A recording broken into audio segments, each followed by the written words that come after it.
पुढील कार्यक्रम प्रसारित करणारे आहेत जॉयसमेर मिनिस्ट्रीचे मित्र आणि भागीदार.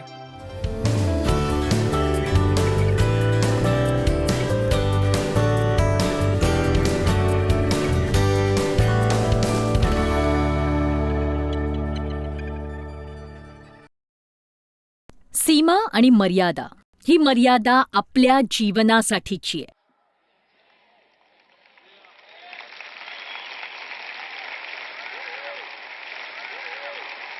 तुझं वचन हे प्रभू माझ्या जीवनाच्या मार्गासाठी प्रकाश आहे.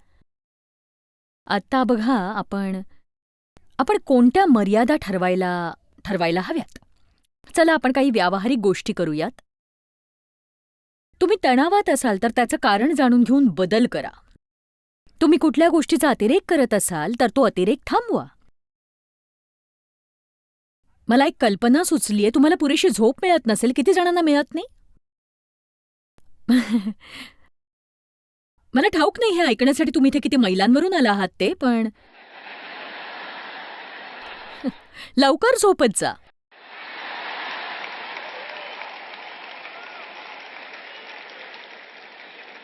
मूर्खपणाचे उद्योग करण्यासाठी रात्री जागत राहू नका.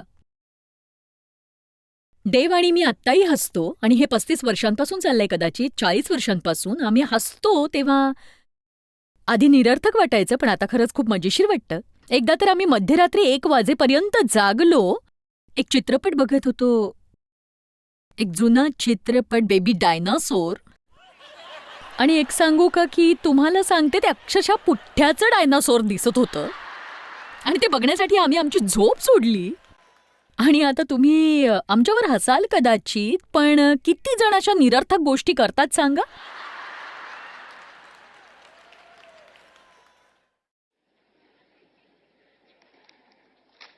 झोप घ्या. या व्यतिरिक्त तुम्ही आणखी काही सांगाल का? झोपेच्या मर्यादा आखा. मी माझ्या झोपेसाठी ही मर्यादा आखलेल्या आहेत. आणि तुम्हाला नक्कीच ते सगळं करावं लागणार नाही, किंवा ते सगळं करण्याचा विचारही तुम्ही करणार नाही जे मला करावं लागतं. कारण मी माझी सगळी कामं इतक्या वेगाने करते, आणि जेव्हा मी करते तेव्हा त्यात मी इतकी ऊर्जा टाकते, आणि ती सुद्धा बघा माझ्या वयाच्या 72व्या वर्षी. आणि मी खरं सांगते, माझी झोपेची वेळ ठरलेली आहे. मी घरी असते तेव्हा 7 वाजताच मी माझ्या बेडरूममध्ये जाते. म्हणजे मी लगेच झोपत नाही, पण मला किमान गरज असते ती 2 नव्हे तर 3 तासांची. 3 तास उत्तमच.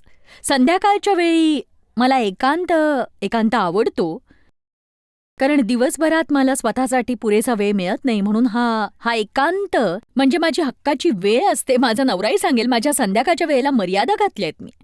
म्हणजे असं की तुम्हाला मी संध्याकाळी हवीच असेल तर तेवढं महत्त्वाचं ते असायला हवं.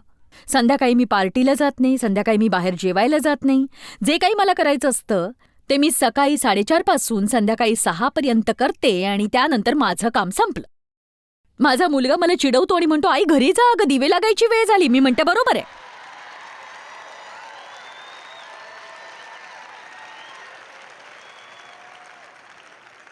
मला रात्री 8-9 वाजता जेवायला आवडत नाही, अजिबात नाही. म्हणून मी ते करत नाही. मला ते आवडत नाही, ते माझ्यासाठी चांगलंही नाही, त्यामुळे मला झोप येत नाही, म्हणून मी ते करत नाही. यालाच मर्यादा म्हणतात. आमीन. आता मी करते ते तुम्हीच केलं पाहिजे असं नाही. मी करते ते तुम्ही करू नका. तुम्ही काय करावं हे तुम्ही जाणून घ्यायला शिका.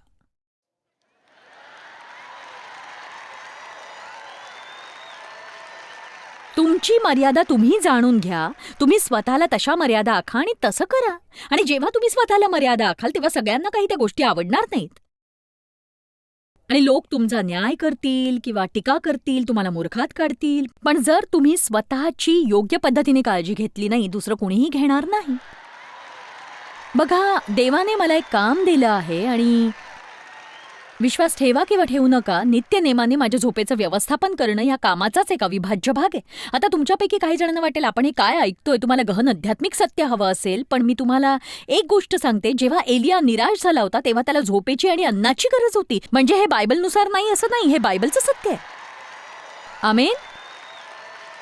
आपली समस्या हीच आहे, आपण इतके आध्यात्मिक होतो की आपण काय करतो हेच आपल्याला कळत नाही. हो किती छान होतं ते, हो किती छान होतं, छान. काय शिकलात तुम्ही तिथे? मला नाही ठाऊक, पण ते छान होतं खूप. आता जेव्हा घरी जाल आणि कोणी विचारलं तुम्ही तिथे जाऊन काय शिकलात, तर म्हणा झोपायला जा.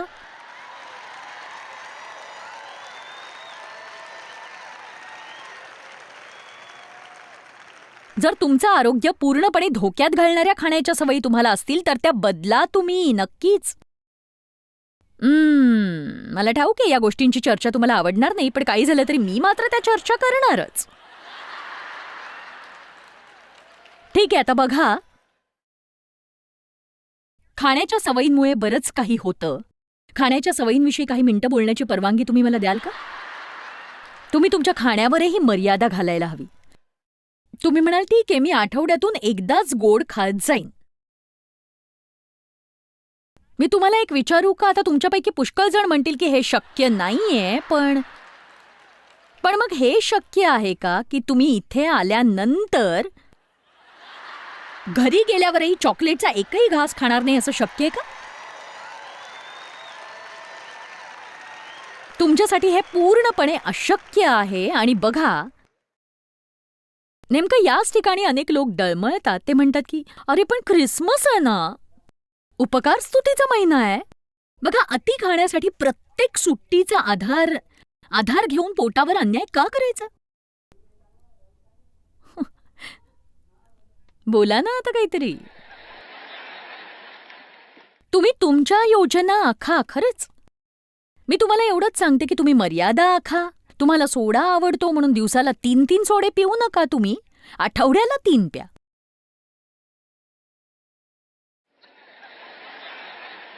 आठवड्यातून एकदा तुम्ही पास्ता खा. आता हे महत्वाचं आहे का? जेव्हा तुमचं पोट भरतं, म्हणजे पोट भरल्याची जाणीव होते, तेव्हा तुम्ही खाणं थांबवा. मी जेवणाचं काय करते ठाऊक आहे? हवं तेवढंच घेते आणि संपवते.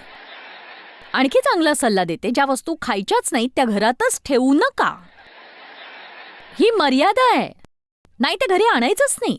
तुम्ही इथे आलाय तिथे चॉकलेट्स चांगले मिळतात म्हणून लगेच चॉकलेट खरेदी करायला जाऊ नका. खायची इच्छा नसेल तर, खावंसं वाटत असेल तर नक्की खा.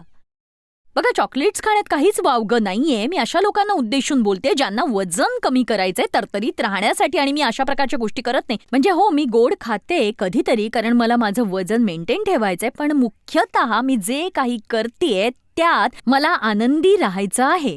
बघा, ख्रिस्ताच्या शरीराचा हिस्सा असलेले पुष्कळ लोक आजारी आणि अशक्त आहेत, आणि तुम्हाला आजारी आणि अशक्त लोकांचं बोलणं ऐकतानाच आजारपण यायला लागतं. आपल्यामध्ये उत्साह आणि आवेश भरलेला असावा, नाही का? आणि हे फक्त प्रार्थना करून नाही मिळत. आपण थोडं बदलायला हवं स्वतःला त्यासाठी.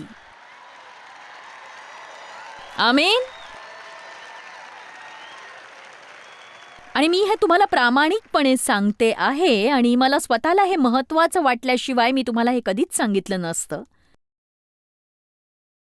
तुमच्या शारीरिक आरोग्याचा संबंध तुमच्या आध्यात्मिक आरोग्याशी आहे, हे लक्षात घ्या. तुम्ही निरोगी नसाल तर तुमची सेवा होणार नाही. तुम्ही निरोगी नसाल तर तुम्ही मनन करणार नाही, प्रार्थना करणार नाही. तुम्ही निरोगी नसाल तर देवाचं वचन ऐकण्यासाठी लागणारी जाणीव तुमच्याकडे नसेल. म्हणून निरोगी राहा. तुम्ही तुमचं कर्तव्य बजावायला शिका. तुमच्यापैकी काही जणांच्या जीवनात चुकीच्या गोष्टी असतील तर त्या फक्त देवच नीट करू शकतो, पण तुम्हाला आपलं कर्तव्य बजावायला हवं. आपल्या कार्यक्रमाची अंमलबजावणी करताना तुम्ही इतके थकून जाता का की प्रत्येक गोष्टीत तुम्हाला उशीर होत जातो?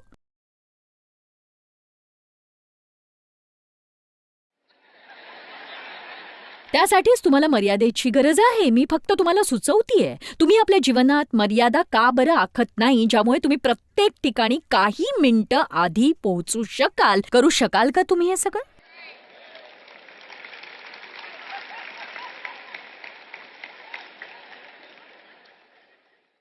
धावपळ ही एक फार मोठी समस्या आहे. तुम्ही अशा गोष्टींविषयी बोलता ज्यामुळे तणाव वाढतो. ती गोष्ट म्हणजे धावपळ, धावपळ, धावपळ. 2 गोष्टीत जरा अंतर राखा. घाई तुमच्या आरोग्यासाठी घातक आहे. तंत्रज्ञान, internet, email, messaging, iPad, Facebook, Twitter, Instagram, periscope, हे नेमकं काय ते मला ठाऊक नाही, स्नॅपचॅट, यात तुम्ही बरीचशी चित्र घेऊ शकता आणि लोकांना ती पाहण्यासाठी काही सेकंदच उपलब्ध असतात आणि मग ती अदृश्य होतात. आपल्याला केवळ या सगळ्या गोष्टी बघायच्या नसतात, तर करायच्याही असतात. आणि मग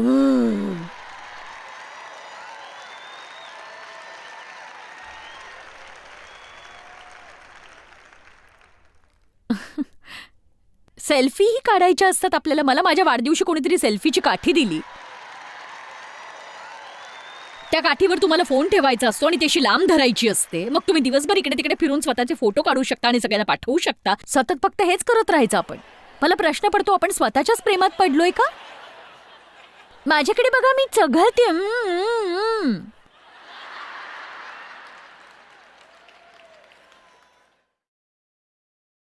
हल्ली एक नवीन रोग निघालेला आहे, फोमो नावाचा. FOMO.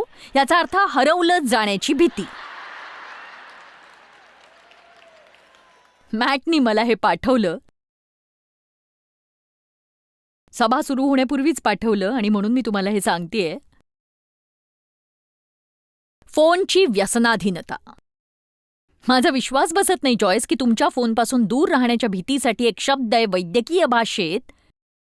त्याला नोमोफोबिया असं म्हणतात.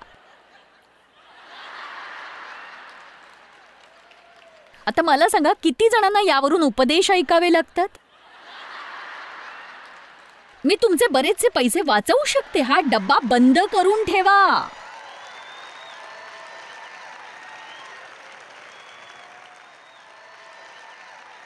जे मी करते त्याबद्दल पैसे मिळाले तर मी ते उत्तम पद्धतीने करेन. नोमोफोबिया. तुमचा फोन दूर असल्याच्या जाणीवेपोटी निर्माण होणारी भीती, किंवा फोन न बघितल्यामुळे निर्माण होणारी भीती, संदेश आल्याचा आवाज न येताही पाहण्याची उत्सुकता, किंवा काहीतरी आलं असेल असा समज. सतत फोन तपासणं. आता हे नीट ऐका, जेव्हा तुम्हाला फोन तपासायचा नसतो अशा परिस्थितीत, जेव्हा तुम्हाला फोन तपासायची लहर येते, ती थांबवणं कठीण जातं. म्हणजे जॉयस मॅची मीटिंग चालू असतानाही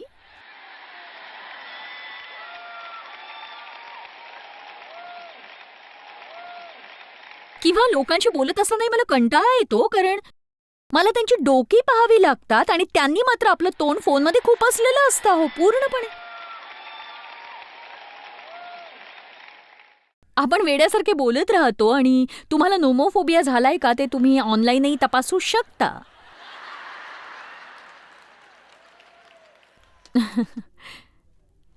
आता आपण याला का हसतोय सांगा मला, कारण हा निव्वळ मूर्खपणा आहे.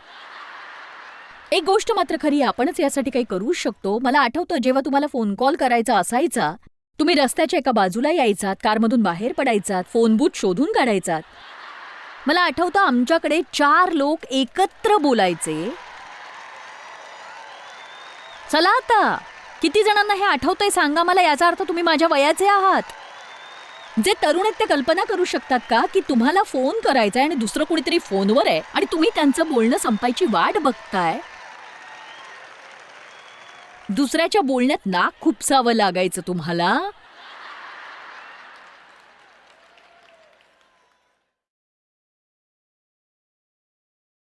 आर्थिक दबावामुळे तुमच्यावर तणाव आहे का? क्रेडिट कार्ड्स दूर करा आणि कर्जमुक्तीची तुम्ही योजना आखा. स्तोत्रसंहिता 37:21. दुर्जन उसने घेतो आणि परत करत नाही, पण नीतिमान उदारपणे वागतो आणि दान देतो, तो दान देतो. आता बघा, उसनं घेणं हे पाप नाही, पण उसनं घेऊन त्याची परतफेड न करणं पाप आहे. बघा, हे फारसं रुचत नाही का? बुद्धिहीन मनुष्य आपल्या शेजाऱ्याच्या हातावर हात मारून जामीन होतो, याचा अर्थ दुसऱ्याच्या कर्जाची तुम्ही हमी घेता. बायबल म्हणतं तुम्ही असं कधीही करू नका. खरं सांगायचं तर हा दुसरा कोणी तुमचा मुलगा असेल आणि तुम्हाला असं काही करायचं असेल तर गोष्ट निराळी आहे. पण तरीही तुमचा एखादा मुलगा असा असला तरी जेव्हा तुम्ही कर्जासाठी जामीन होता तेव्हा तुम्ही ते भरण्याची तयारी ठेवली पाहिजे. कर्जातून बाहेर पडेपर्यंत काटकसर करायला शिका. मर्यादा आणि नातेसंबंध. लोक तुमचा गैरफायदा घेतात म्हणून तुम्ही रागात आहात का?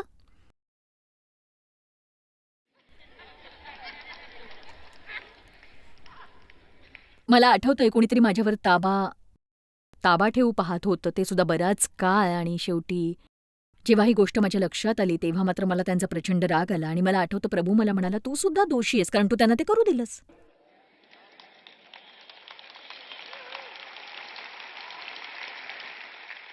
मर्यादा आणि सीमारेषा कुंपणासारख्या असतात, नको ते दूर ठेवणाऱ्या. मी ही गोष्ट इतर वेळेलाही सांगितली, जर कुंपण असेल तर तुमच्या शेजाऱ्याचा कुत्रा येऊन घाण करणार नाही. तुमचं तोंड हो म्हणत असताना हृदय नाही म्हणतं का?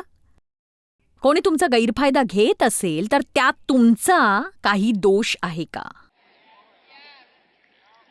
तुम्हाला बदल हवा आहे का? कुणालाही मदत न करणं तुम्हाला आवडतं का?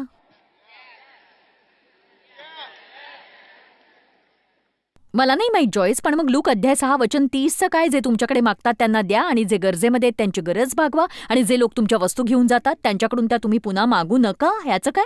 वाव, जे माझ्याकडे मागतात त्यांना मी देत राहायचं का?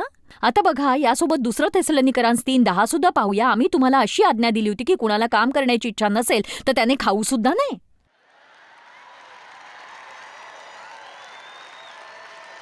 वाव, या सिद्धांतामागची तत्व आपण विसरलोय नाही का? नीट ऐका, काम करू न शकणं आणि काम न करणं यात फरक आहे. जर कुणी आपलं काम करू शकत नसेल तर बायबलनुसार ती व्यक्ती गरीब आहे आणि अशा परिस्थितीत आपण त्यांना मदतही करायलाच हवी. विश्वासणारे या नात्याने ती आपली जबाबदारी आहे. पुन्हा सांगते, विश्वासणारे या नात्याने ती आपली जबाबदारी आहे. पण एखाद्या व्यक्तीला आपल्या उदरनिर्वाहासाठी कामच करायची इच्छा नसेल तर त्याला सोडवणं ही आपली जबाबदारी नाही, मग ती आपली मुलं असली तरीही. एक गोष्ट मी तुम्हाला सांगते, तुम्हाला ती आवडेल. दोन जिवलग मैत्रिणी होत्या, सारा आणि जेन. एकदा जेवायला गेल्या आणि मुलांविषयी त्यांच्या गप्पा गोष्टी सुरू झाल्या, जी आता तरुण झाली होती. आई वडील या नात्याने कोणती आव्हानं त्यांनी पेलली यावर चर्चा चालली होती. मी वैतागून गेले. एडी घरीच बसलेला असतो, त्याची आई म्हणाली. त्याची दयनीय अवस्था आहे, तो आमचा एकुलता एक मुलगा आहे आणि या वृक्ष जगात आम्ही त्याला लोटून देऊ इच्छित नाही. आणि सारा म्हणाली, या वृक्ष जगात? तो 27 वर्षांचा झालाय. ठाऊक आहे, पण एडीला हे सगळं काही झेपणार नाही असं मला वाटतं. माझी तर खात्री पटली की त्याला जमणारच नाही. पण तुझ्या मुलांचं मात्र छान चाललंय सारा, काहीतरी सल्ला दे ना, काय करू आता मी?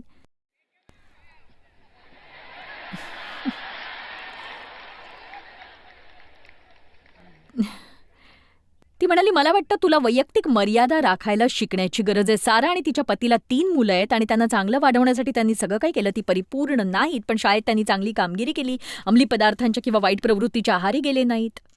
जेन आणि तिच्या पतीला एक मुलगा होता, त्याचं नाव एडी होतं. लहानपणापासूनच एडी शालेय जीवनात झगडत होता. त्याला अभ्यासाची आवड नव्हती किंवा घरकामाची आवड नव्हती. तो अंमली पदार्थांकडे वळला, वाईट लोकात वावरू लागला. त्याच्या आईवडिलांचं त्याच्यावर प्रेम होतं आणि त्यांनी नेहमी चांगल्या हेतूने त्याला सांभाळून घेण्याचा प्रयत्न केला. त्याच्या जीवनात नकारात्मक गोष्टी त्यांना दिसून आल्या आणि त्या गोष्टी त्याच्या स्वतःच्या चुकांचाच दुष्परिणाम होता. व्याकुळ होऊन जेनने विचारलं, वैयक्तिक मर्यादा म्हणजे नेमकं काय? बघ, सारा म्हणाली, खरं सांगायचं तर आयुष्यभर तुम्ही एडीला त्याच्या वागण्याच्या दुष्परिणामांपासून वाचवत आलात. त्याला जे जे काही हवं होतं ते सगळं काही तुम्ही त्याला दिलं. त्यासाठी त्याची योग्यता नसतानाही त्याने त्याचा गृहपाठ केला नाही. तुम्ही त्याला पाठीशी घालून त्याच्या टीचरलाच उपदेशाचे डोस पाजायचात. त्याने त्याची कामं केली नाही तरी तुम्ही त्याला पूर्ण पॉकेट मनी द्यायचात.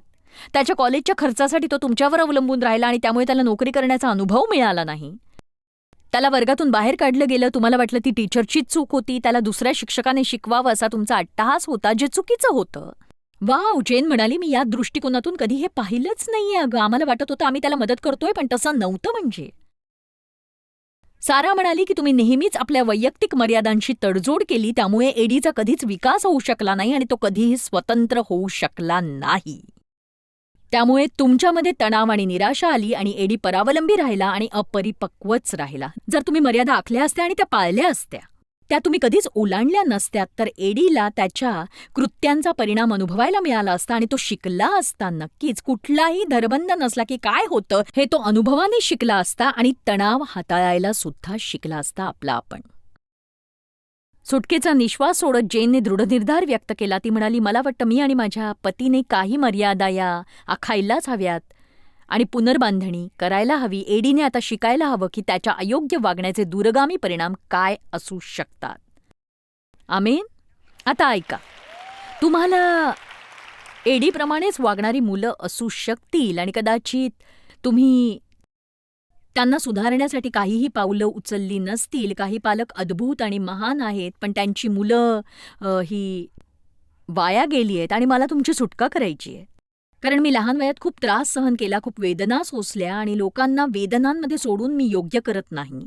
या बाबतीत माझ्यापेक्षा माझा नवरा जास्त उजवा आहे. मला त्याला कमी लेखायचं नाही, पण तो मुलांना त्यांच्या वागण्याचा परिणाम भोगू देतो नेहमीच. आणि बघा, आता आमची मुलं वाढली आहेत आणि प्रभूच्या कृपेने त्यांचं खरोखर भलं चाललंय, पण बऱ्याचदा मुलांना शिक्षा देण्यावरून देव आणि माझ्यात वादावादी व्हायची आणि आम्ही मुलांना सांगून ठेवलेलं असायचं की आम्ही काय करणार नाही ते. आणि मी तुम्हाला सांगू इच्छिते, जेव्हा तुम्ही एखाद्या नातेसंबंधाला आरंभ करता तेव्हा तुम्ही ते हुशारीने करण्याची दक्षता बाळगा. कारण ज्या गोष्टी तुम्ही सुरुवातीला देता त्याच गोष्टींची तुमच्याकडून अपेक्षा बाळगली जाते.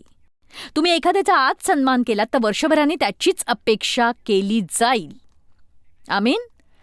म्हणून तुम्ही मर्यादेने वागा आणि तुम्ही कचरा आहात अशा पद्धतीने लोकांना बोलू देऊ नका. त्यांना बजावून सांगा की तुम्हाला माझ्याशी संभाषण करायचं असेल तर योग्य प्रकारे संभाषण करा. जर कोणी तुमचा मान राखत नसेल तर त्यांच्याशी कुठलेही नातेसंबंध ठेवू नका. आमीन. मी तुम्हाला असं म्हणत नाही की तुमची वैवाहिक समस्या असेल आणि तुमचा साथीदार तुमचा मान ठेवत नसेल तर घरी जाऊन म्हणा, जॉयस म्हणाली तुला घटस्फोट दे म्हणून. मला असं नाही म्हणायचं. हे मी अगदी स्पष्ट सांगते. मी तसं काही सांगत नाही, हे तुम्हाला ठाऊक आहे. मला एवढंच म्हणायचंय की जर तुम्ही माझा मान राखून बोलणार नसाल तर त्यापेक्षा बोलूच नका.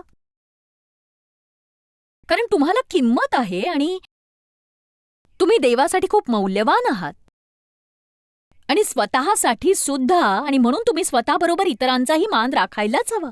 लोकांना तुमचं शोषण करू देऊ नका आणि वापर करू देऊ नका. लोकांनी तुम्हाला कचरा समजू नये म्हणून स्वतःभोवती काही मर्यादा आखा आणि स्वतःचा मान राखायला शिका. लोकांना तुम्ही हवं तसं वागू देऊ नका. आणि आता शेवटची गोष्ट, तुमच्याकडून होकार मिळाला तरच कोणी तुमचा मित्र होत असेल तर तो तुमचा मित्रच नाही, हे तुम्ही लक्षात घ्या. तो नाही तुमचा खरा मित्र, खरंच नाही.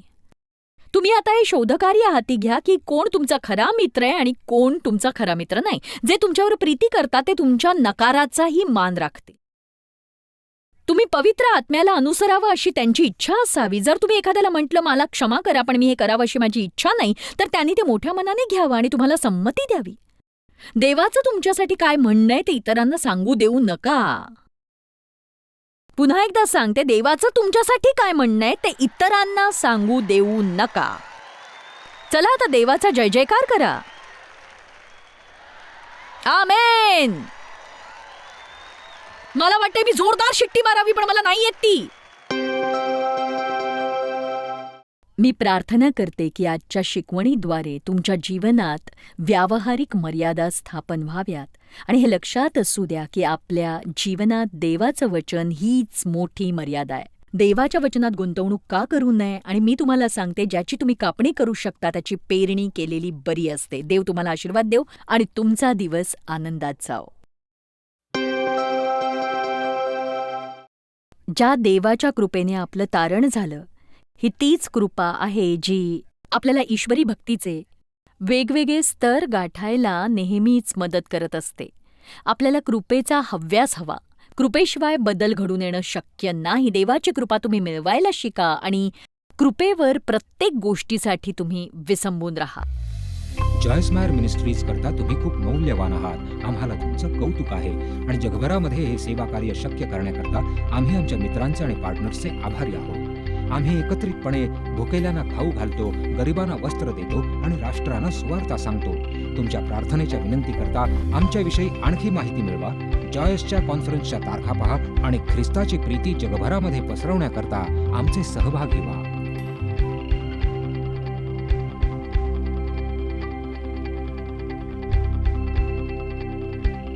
याचा सर्व खर्च जॉयस मायर मिनिस्ट्रीचे मित्र आणि भागीदार करत आहेत.